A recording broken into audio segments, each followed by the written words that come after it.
Today's podcast is brought to you by Audible.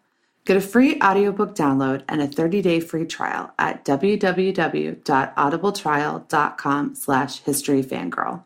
Over 180,000 titles to choose from for your iPhone, Kindle, Android, or MP3 player.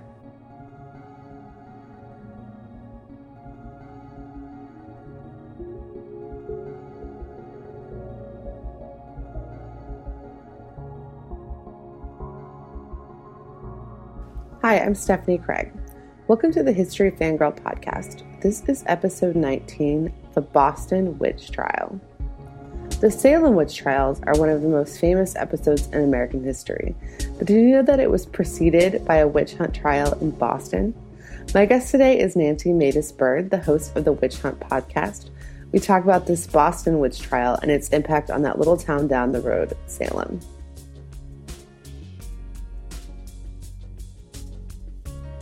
My guest today is Nancy Mades-Byrd. She is the brain behind Brady Bird Media. Nancy has 3 podcasts. The one that's most relevant to our show is Witch Hunt, which is about the history of scapegoating. But they also produce You're Never Too Old to Watch Wrestling and are about to launch Teachers Anonymous. So Nancy has a lot of different areas of expertise. Hi, Nancy. Hi. How are you? Good. How are you? Great, thanks. Thank you for coming on the show. So today we're going to talk about a topic that I am really fascinated by, and I feel like when I went to Boston, completely missed. And so this episode is not so much me explaining a really cool story that I learned on the road as learning about something I really wish I had known when I was in Boston, which is the history of witches in Boston. We're going to talk specifically about a witch trial that took place in Boston, not in Salem, because I think more people are familiar with Salem, and this story in Boston is one I just had no idea about. Absolutely. So, first of all, you're from the area, correct? You're from Salem? I do. I live right in downtown Salem, Massachusetts. So this is history that you've grown up knowing. It's history that I sort of got an interest in a very at a very early age, and then just continued to study my entire life. Oh wow. Okay, so let's kind of jump right in. For someone who's going to Boston and maybe doesn't have time to get to Salem, but is interested in the history of American witch trials, where should they start? What is the story of witch trials in Boston? Well, the most famous witch trial in Boston really took place in what is now Boston's North End, which is also its wonderful Italian area of the city with great restaurants and shopping. But at the time, it wasn't the Italian neighborhood. It was just the North End because during the 17th century, Boston was very much a Puritan theocracy. There were very few Catholics living there. And the person who we're going to talk about actually was one of the few Catholics living there. She was living in Boston. Her name was Ann Goody Glover. She was an Irish woman, and we call her Goody because that stands for good wife, and that was actually a socioeconomic designation. Unless you were part of kind of the nobility or the aristocracy, you weren't allowed to be called Mrs. So basically everybody who was considered of the lower classes would have been called good wife or Goody. So her real name was Ann Glover, but a lot of people call her Goody Glover.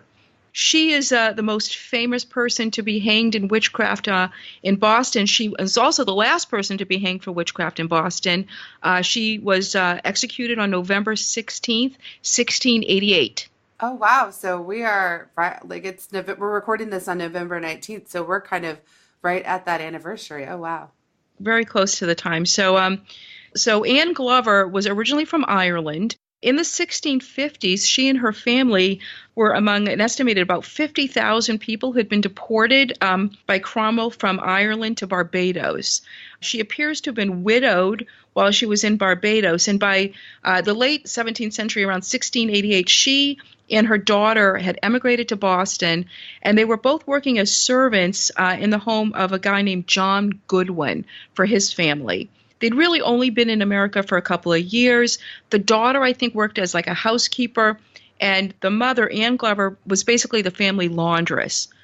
We do know that she spoke little or no English. She was Gaelic, and that would actually play a huge role in her persecution and in her prosecution.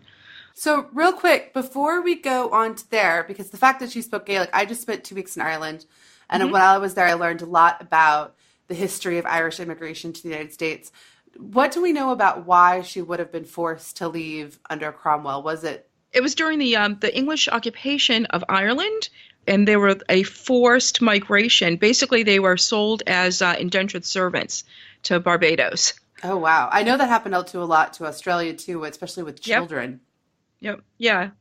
Not related to visiting Boston, but if anyone listening to this is ever in Dublin, I highly recommend. There's a museum that is fantastic that is all about the history of Irish immigration, and it will blow your mind.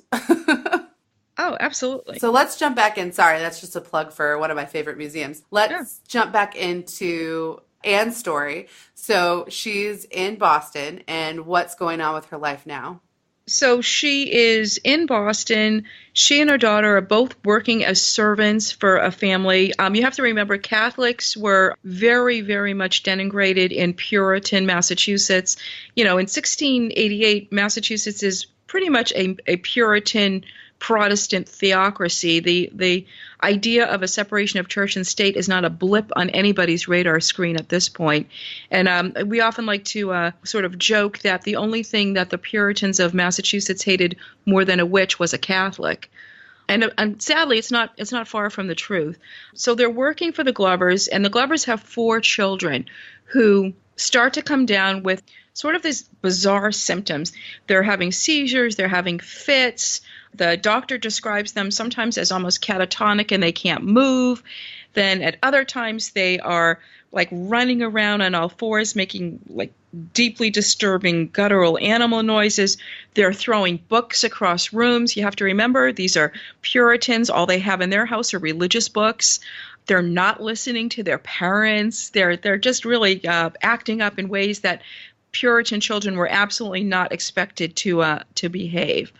So the doctor comes in and he diagnoses the 4 children, in particular their 13-year-old daughter Martha, as being afflicted with witchcraft, which in the 17th century was a legitimate medical diagnosis with a prescription. Oh, wow. So was it common for people to get diagnosed with this in Boston?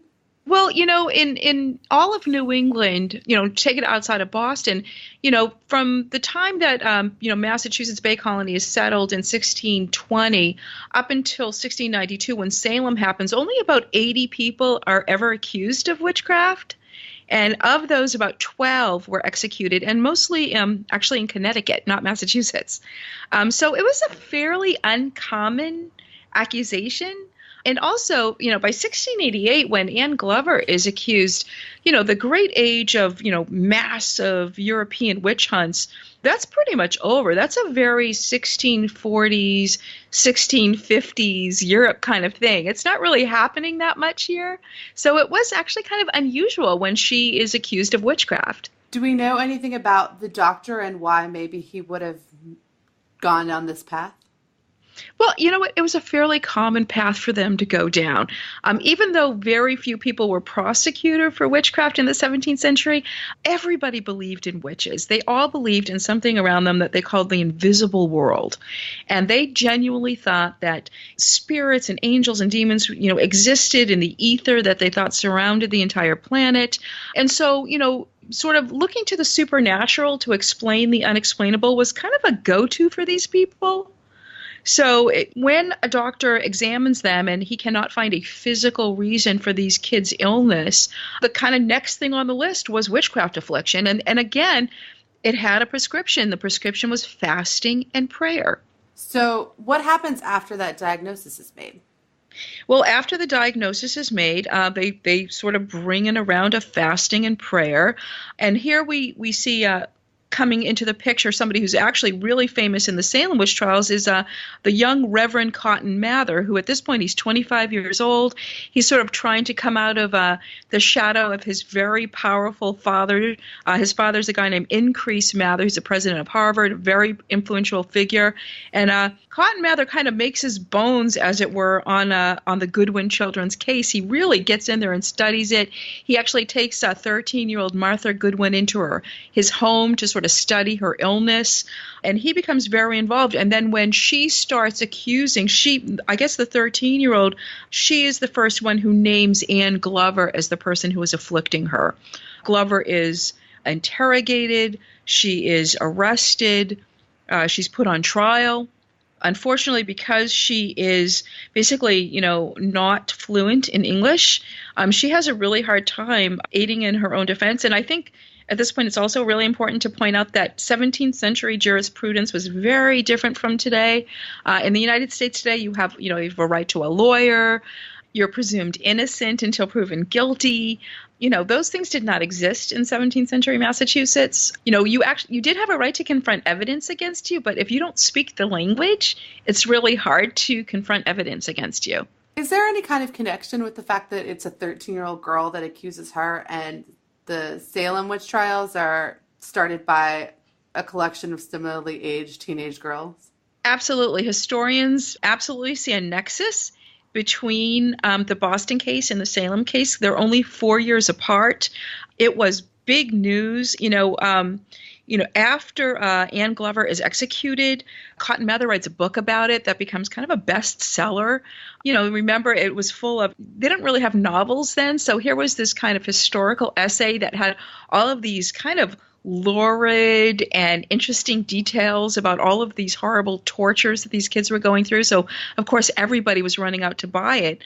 So the story of the Goodwin children is absolutely a story that the girls living in Salem town and Salem Village would have known about. They absolutely would have known this story. That's fascinating. I think, so I've studied the Salem Witch Trials, in many classes and listened to many other lectures and documentaries about it. I don't think I've ever heard of the fact that those girls wouldn't have made it up whole cloth, or it wouldn't have been like something that was happening a lot. I don't think I realized that there was like one case that would have been kind of their blueprint for what was about to happen. I can say it was sort of like a blueprint, but it's fairly accepted at this point that what was happening in Salem and most probably happening also with the Goodwin kids in Boston was something that psychiatrists call mass psychogenic disorder, that they were not making it up out of whole cloth. It was a type of sort of compulsive mass hysteria that they really couldn't control. So it was basically a type of mental illness. Oh, wow. What do we see cases of that today? Yeah, actually, mass psychogenic disorder had happened before. There was a group of nuns, I think, in the 14th century that they were like so happy once the Black Death subsided. They literally couldn't stop dancing until some of them danced themselves to death. Oh, I've heard of that. I haven't studied it, but yeah. I've heard of that, yeah.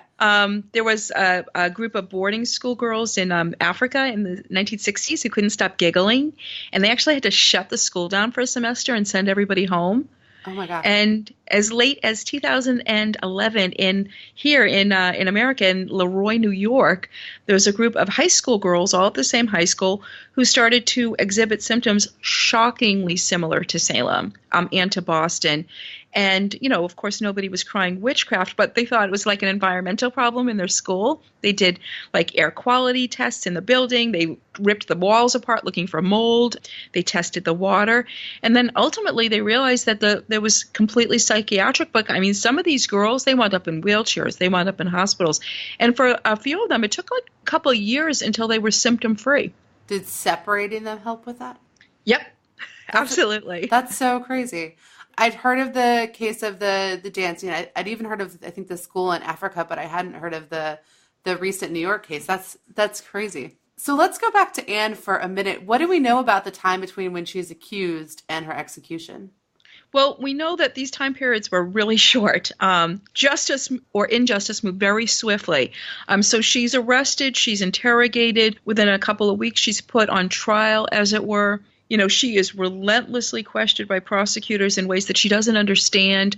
I think I've read some cases that there's a kind of a rudimentary attempt to bring in a translator for her. But the legends, one of the legends has it that, she's so confused and she's so upset during her trial at her inability to really kind of understand what she's being asked or to answer effectively in her own defense, that she just starts praying. The legend is that she starts praying her catechism, but she's praying it in Gaelic. And the judges don't understand Gaelic, so they just basically assume that she's trying to cast a spell on them. And she is convicted and she is hanged. Ironically, she's hanged pretty close to the place in the North End where there's now this a big Catholic center. And outside the building there, they actually have a plaque to her, sort of commemorating her as the last person hanged for witchcraft in Boston and as what they see as kind of a Catholic martyr. Yeah. I mean, if part of what was a problem for her in her trial was her own Catholic prayers, and you would think that somebody would try to get it translated. I know Gaelic wasn't like a common language, but it seems like there would have been other people around who would have known that that's what she was speaking. I think it's also important to remember, though, that as a Catholic, she would have had no support. Anybody who is trying to survive as a Catholic in Puritan Boston is, really probably trying to fly under the radar as much as possible. So what happened to her daughter? Actually, I do not know what happened to her daughter. She sort of disappears from history, but I can tell you that for months after Ann Glover is executed, the Goodwin children continue to have symptoms. So hanging her didn't cure them. So Ann Glover wasn't the only case of witchcraft. It was the last case of witchcraft in Boston. Right. But there were other witches like Ann Hibbins. What was her story? And she was another one who was just, although she kind of, from what I remember reading about her, I think she sort of played into it a little bit. But she was, I think, one of the first people who was actually accused of witchcraft in Boston. So these two women are sort of sandwiched in between, between the 1630s or 40s and the 1680s. But you should know, and getting back just to Ann Glover, that in 1988, the Boston City Council recognized the injustice that had been done to her. And on the 300th anniversary of her execution on November 16th, 1988, Boston was proclaimed Goody Glover Day to sort of condemn what had been done to her. Oh. Well, and Catholics certainly took over Boston, so she probably has a lot more fans today than she did at the time. Absolutely. After Anne, Cotton Mather moves over to Salem. What are some things that you find interesting about the Salem Witch Trials, since you know so much about what happened to Anne? Well, I mean, there are certainly parallels in the similarity of both the accusers and accused between Boston and Salem. At least initially, you have young girls, teenage girls making accusations both in Boston and in Salem. At least initially in Salem, the first people who are accused and arrested are people who are, really kind of have no social status in the community. The first person named is an enslaved woman. So, those are things that are very similar, that justice was very swift in both cases. So, there really are some parallels there. Unfortunately in Salem, it was a fervor that went on much longer, and, clearly a lot more people were injured. And in Salem, as many as 200 people were named, and 20 people died. I knew that a number of people died. I don't think I realized how many people were named. When I say 200, not 200 people weren't arrested, and 200 people didn't have trials, but 200 people they think were at least, somebody reported them to the police as acting suspicious. So besides Salem and Boston, what are some of the other witch trials in American history that you think are particularly interesting? Well, there are some cases that are in Connecticut that are really, really interesting. There's a case, and I think it's in Connecticut, of a woman that I just know her in history as Half-Hanged Mary, and she winds up she's like a very distant ancestor of the writer Margaret Atwood, who wrote *Handmaid's Tale*. Yeah. And she's one of her ancestors, and she is I'm pretty sure she's in Connecticut, and she is dragged out of her house. They string her up without a trial. They string her up to the nearest tree. They leave her there. She doesn't die. They cut her down the next day.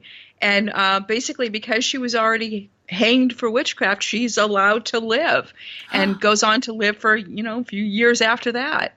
Which I think this is kind of an interesting case because she's, apparently she had served her sentence. She was hanged for witchcraft, and that was enough. Oh, my gosh. Were any of the other ones in Connecticut ones that listeners should look up? She's kind of the most famous one in Connecticut. I'm sure there are others, but sort of Half-Hanged Mary is this like super famous case. Yeah, I'm gonna have to look up more about that. I think sometimes, especially when I went to school so I graduated high school in 2002. So I think a lot of times in the 90s and the early 2000s when people were learning about history, you learned about like a big case, like you learned about Salem, but you maybe didn't learn about all of the other little cases around it to kind of get the big picture of what was going on across the country on any particular topic. So I will definitely look that up. Yeah, I mean, I think what's really interesting is that comparatively, Salem is actually really small. When you look at the great age of European witch hunts, which a lot of historians, there's sort of a debate on this, they actually refer to like the 1630s to the 1660s as the burning times, because they think as many as 60,000 people across Europe may have been executed for witchcraft. So, when you compare it to Salem, which, 20 people is still a large group of people, it is kind of a small scale story compared to, what was going on in Europe. So let's talk a little bit about your podcast, Witch Hunt, because you cover Salem in one of your seasons, but it's actually about the history of scapegoating. How did you decide to focus on that as a topic, and how does it tie into your work in Salem? Sure. Well, I mean, I've always been, I love history. And I just think this idea of why we need to blame other people when things go wrong, we look for targets, is kind of this fascinating sort of flaw that we have as people, as humans. We find scapegoats. And the original reference to a scapegoat comes from the Bible, when every year they would literally take a goat and supposedly, symbolically load it down with everybody's sins and then send it out into the desert to die. That's the original scapegoat. And so we started the podcast season 1 talking about Salem, because Salem is the reason we call a witch hunt a witch hunt. Season 2, we are unfolding the great satanic panic of the 1980s, when people thought that Satan worshiping cults were taking over daycare centers and infiltrating rock music. We're just now finishing an episode on the dangers that people thought was playing Dungeons and Dragons. There's a lot there. We actually did a little mini series on why we get mad at people when they get sick. For example, I interviewed a woman who's a wonderful, brilliant writer. She had thyroid cancer, and she had to swallow a radiation pill because she was being treated for thyroid cancer. And so it made her radioactive, and she had to be quarantined. And she talked about, and she has written about, how people treated her so differently when she became quarantined. Like, some people seem to be very angry with her for getting sick. Oh, man, that's amazing. Oh, yeah, I'm going to check that out. What are some other stories about scapegoating that maybe remind you of Salem and the witch hunts across the country, but aren't actually witch hunt related? They're not actually looking for witches. We are working on a story now about a famous air flight in the late 1970s, in which this 737 almost falls out of the sky and crashes, and at the last minute the crew saves the plane and lands safely, and everybody lives. And for 3 or 4 days the crew is hailed as heroes until they're not. Until all of a sudden they became the scapegoats for what went wrong on this plane, and they're accused of doing all kinds of hot dogging and irresponsible things that almost crashed this plane. And there's a lot of question on whether or not it really happened. We're also going to be looking at Richard Jewell, who did not bomb the Atlanta Olympics. When that happened. Really? Yeah, but he was absolutely vilified when he was accused, and he didn't bomb the Olympics, but was really, never able to escape from that accusation, and it destroyed his life. So there are a lot of stories out there. I don't think I ever knew that he wasn't the person that did that. Well, he didn't do it. That's good to know. Yeah. So I know a lot of the listeners of the show are also history and art history teachers, just because some of the topics that we cover. So why don't you tell a little bit about your story, Teachers, or your podcast that's coming out, Teachers Anonymous? Because as a former teacher, when I was in the classroom, I would have really loved this show. Well, as a former teacher, you know that we get all kinds of experiences. And I've been teaching for about 15 years.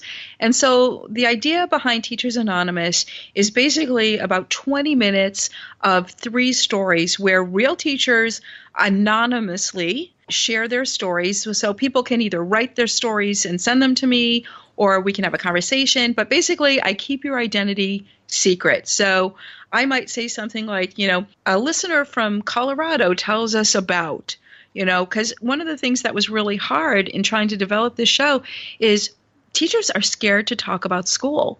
Oh, yeah. We're afraid that our bosses will find out. We're afraid that our fellow teachers will get mad at us for talking about school. And you really get intimidated by that. But there are stories out there that people want to tell.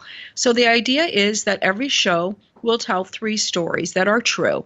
One that's really funny, one that is infuriating, and one that is inspiring. And every teacher I know has those kind of stories, because you have those kind of experiences almost every day, or at least every week while you're in the classroom.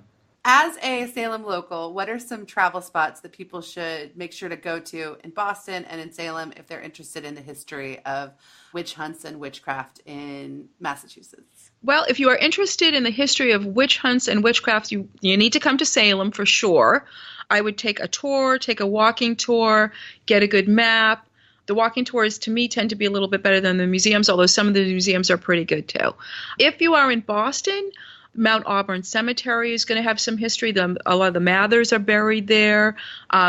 If you go to, I can't remember, it's the Catholic Center in the North End is where the plaque to Goody Glover is. So that would be a place to check out. I believe if you are taking a car, the town of Danvers, which is next to Salem, is actually where Salem Village was. In 1857, they changed their name from Salem Village to Danvers. They have a wonderful witch trial memorial. They also have a terrific reproduction of the Rebecca Nurse homestead. Rebecca Nurse was a beloved great-grandmother in Salem who had been executed. There's a complete reproduction of her house. That's a museum that's really wonderful to see. So there are a lot of things that you can check out. And I'll add a couple recommendations from my time in Boston. I did not get to go out to Salem and Danvers, which is something I will rectify on my next trip out there. But I really enjoyed seeing Sam Adams' grave and then drinking a Sam Adams across the street. Absolutely. Good. The Paul Revere house is great. Oh, the Paul Revere house is awesome. Boston is, if you love history, Boston is a great place to go. I mean, that was the problem I ran into is I was there with friends. We were there for St. Patrick's Day. We could only fit in so much history. But also go to Boston on St. Patrick's Day. That is fun. That's an experience. So I definitely have to get back out there. But thank you so much, Nancy. Now, where can listeners find all of your wonderful shows? So you can find us at brainybirdmedia.com. And we spell the bird with a Y like our last name. So it's BRAINYBYRD media.com. Witch Hunt and You're Never Too Old to Watch Wrestling are on iTunes and Stitcher and SoundCloud and every place that you can get a podcast. So we're kind of, we're everywhere.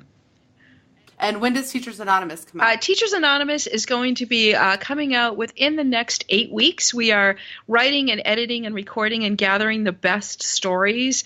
I'm going to share a couple of my own stories, and people are really sharing some kind of really fascinating stuff. And what's really interesting as more and more teachers are sharing their stories, and if anybody wants to just email me to learn more about the show or more about submitting a story for Teachers Anonymous, you can just send it to nancy@brainybirdmedia.com. Just send me an email.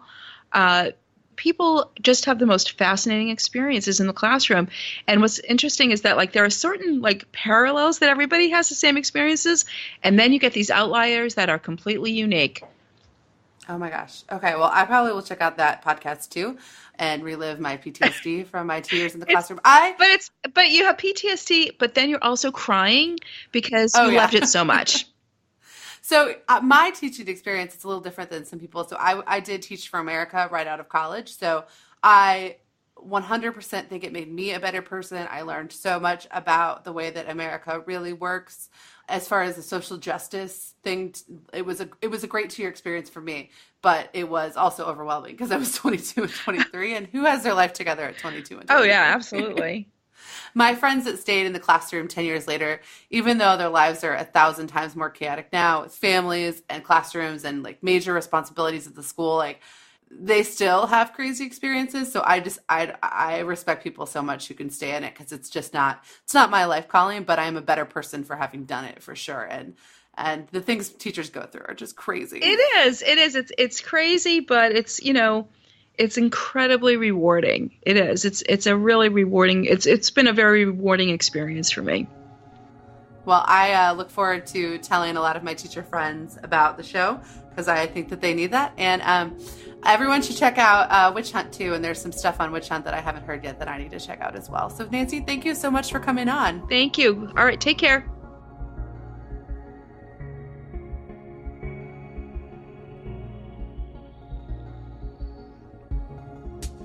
I want to say thank you again to Nancy for coming on the show.